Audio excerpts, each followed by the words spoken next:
Know your મસાલા ડબ્બા સિરીઝમાં આજે આપણે વાત કરવાના છીએ ઇન્ડિયન ક્યુઝિનની ઓલ ટાઈમ ફેવરિટ એવી હળદર. યસ, એક ઇન્ડિયન ક્યુઝિન જ એવું છે કે જેમાં દરેકે દરેક ડિશમાં હળદર વાપરવામાં આવે છે and it is good in a way, કારણ કે હળદરમાં કલર અને સ્વાદ સિવાય મેડિસિનલ પ્રોપર્ટી છે. આપણને ખબર જ છે કે હળદર એન્ટી ઇન્ફ્લામેટરી તરીકે કામ કરે છે, આદુ અને સૂંઠની જેમ જ.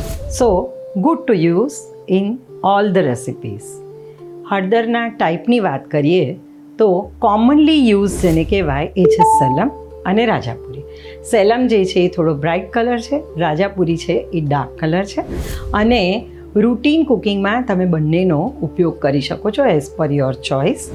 આ સિવાય બીજી મેઘાલયની જે આવે છે હળદર, એમાં હાઈ કર્ક્યુમિન છે, મેડિસિનલ વેલ્યુ. એટલે રૂટીન જે આપણે વાપરીએ એમાં 1 કે 2% જે કર્ક્યુમિન હોય એના બદલે આમાં 7 થી 8% જેટલું કર્ક્યુમિન હોય છે, એટલે એનો મેડિસિનલ ઉપયોગ થાય છે.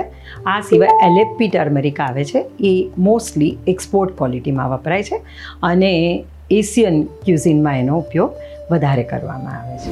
ઉપયોગની વાત કરીએ તો રોજિંદી રસોઈમાં દાળ, શાક, અથાણાં, મેરિનેશન, ગ્રેવી આ બધામાં તો થાય જ છે, પણ સાથે સાથે એનો ઉપયોગ હર્બલ ડ્રિંક, આપણે જાણીએ છીએ એ પ્રમાણે યલો ગોલ્ડન મિલ્ક જેને કહેવામાં આવે છે એમાં થાય છે. હળદરવાળું દૂધ કફ અને કોલ્ડ માટે કરતા હોઈએ છીએ. આ સિવાય સાંધાનો દુખાવો હોય, મસલ્સનો દુખાવો હોય ત્યારે પણ તમે હળદરવાળું દૂધ લઈને સૂઈ જશો તો એનો ચોક્કસ ફાયદો થશે.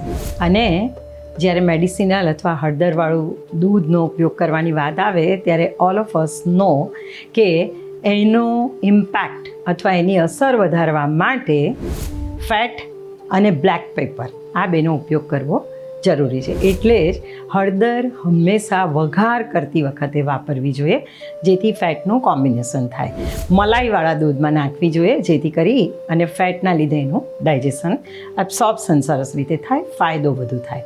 અને બ્લેક પેપર એટલે કે મરી પાવડર સાથે ઉપયોગ કરશો તો એનું 1000 ગણો ફાયદો વધી જશે. સ્માર્ટ પેરિંગમાં આપણે વાત કરેલી જ છે કે હળદરનો ફાયદો વધુ લેવો હોય તો એનું કોમ્બિનેશન ફેટ અને બ્લેક પેપર સાથે કરવું.